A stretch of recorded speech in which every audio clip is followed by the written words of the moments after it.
அப்போ ஜனனம் இரணம் ரெண்டுமே ரப்பு கையில் இருக்கு. உலகத்தில் அல்லாஹ் ரப்புல் ஆலமீன் ஜனனத்தை கொடுத்து அவன் விரும்பிய விதத்திலே அல்லாஹ் ரப்புல் ஆலமீன் இரணத்தை கொடுக்கிறான். நினைச்ச நேரத்தில் மரணமும் அவன் கையில் இருக்கிறது. ஹஜ்ரத்து ஆரம்பிச்சாங்க, சொன்னாங்க, டேட் ஆஃப் பெர்த்தை சொன்ன அல்லாஹ் டேட் ஆஃப் டெத்தை மட்டும் நமக்கு சொல்லியிருந்தான்னு வச்சுக்கோங்களேன், என்ன நடக்கும்?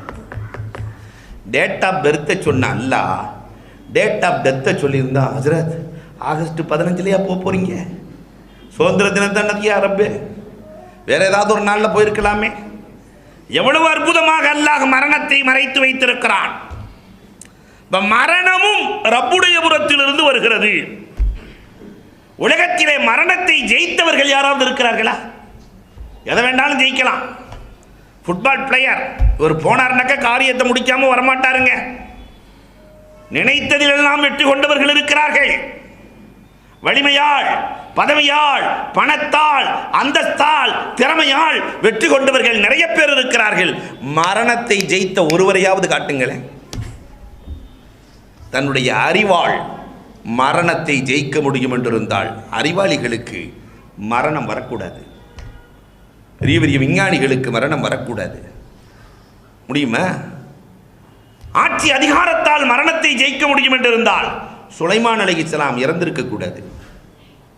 ஞானத்தால் மரணத்தை ஜெயிக்க முடியும் என்றிருந்தால் ஞானிகளின் தந்தை லுக்மான் அலைஹிஸ்ஸலாம் மூத்தா இருக்கக்கூடாது.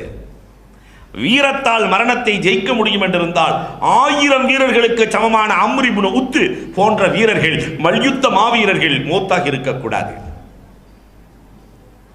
மருத்துவத்தால் மரணத்தை ஜெயிக்க முடியும் என்றிருந்தால் மருத்துவத்தை உருவாக்கிய ஜாலினூஸ் திக்கியானூஸ் இறந்திருக்கக்கூடாது. மருத்துவர்கள் இறக்கக்கூடாது. ரஹ்மத்தால் மரணத்தை ஜெயிக்க முடியும் என்றிருந்தால் ரஹ்மத்துல்லில் ஆலமீன் கண்மணி நாயகம் வஃபாத்தாக இருக்கக்கூடாது.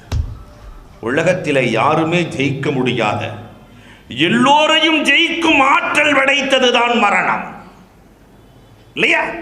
எல்லோரையும் வெல்லும். மரணம் வரும் என்று தெரிந்து கொண்டே மரணத்திற்கு தயாரிப்பு செய்யாதவர்கள் கோழைகள். இந்த கூட்டம் எதுக்கு தெரியுமா? நம்மை விட்டு நல்லோர்கள் சென்றிருக்கிறார்கள், நாம்